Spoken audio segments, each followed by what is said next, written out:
ഉത്തരവാദിത്വം ഇല്ലായ്മ നിന്റെ പേരാണ് വാട്ടർ അതോറിറ്റി. ചെയ്യുന്ന ജോലിയോടും വാങ്ങുന്ന ശമ്പളത്തോടും അല്പമെങ്കിലും കൂറ് കാണിക്കണ്ടേ? ഈ ഉത്തരവാദിത്വമില്ലായ്മ അഹങ്കാരവും അലങ്കാരവുമായി കൊണ്ടു നടക്കുന്ന സർക്കാരിൻ്റെ ഒരു മുഖ്യ വിഭാഗമാണോ കേരള വാട്ടർ അതോറിറ്റി?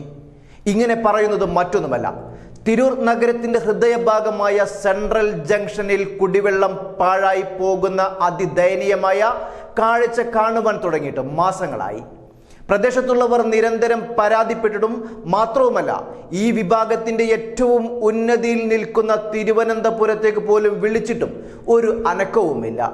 ഇതൊന്നും ഞങ്ങളെ ബാധിക്കുന്ന പ്രശ്നമല്ല എന്നുള്ളതാണ് വാട്ടർ അതോറിറ്റിയുടെ മനോഭാവം.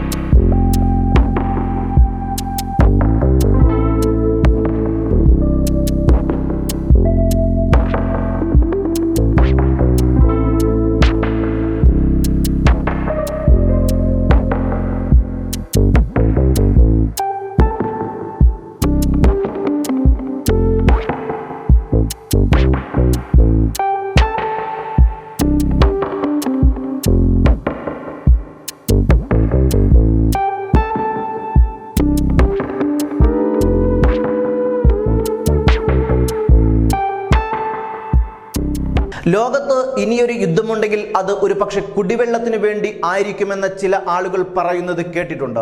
അത്രത്തോളം ഭയക്കേണ്ടുന്ന കുടിവെള്ളമാണ് യാതൊരു നിലയും വിലയും ഇല്ലാതെ ഓടയിലേക്ക് ഒഴുക്കി വിടുന്നത്. അതും ചെറിയ രീതിയിലല്ല, ലിറ്റർ കണക്കിന് വെള്ളം. തങ്ങളുടെ കൺമുന്നിൽ ഇത് സംഭവിച്ചിട്ടും മാസങ്ങളായിട്ടും തിരിഞ്ഞു നോക്കാത്ത അധികാരികൾ ഒരു പുതിയ റോഡ് ടാർ ചെയ്തു കഴിഞ്ഞാൽ ഉടൻ കുത്തിപ്പൊള്ളിച്ച് ഗതാഗത യോഗ്യമല്ലാത്ത രൂപത്തിൽ ആക്കി തിരിക്കുമ്പോൾ നിങ്ങൾ ചിന്തിക്കുക, നാളുകളിൽ കുടിവെള്ളത്തിന് വേണ്ടി ജനങ്ങൾ നെട്ടോട്ടമോടുമ്പോൾ ഒരു പക്ഷേ മുന്നിൽ നിങ്ങളായിരിക്കും.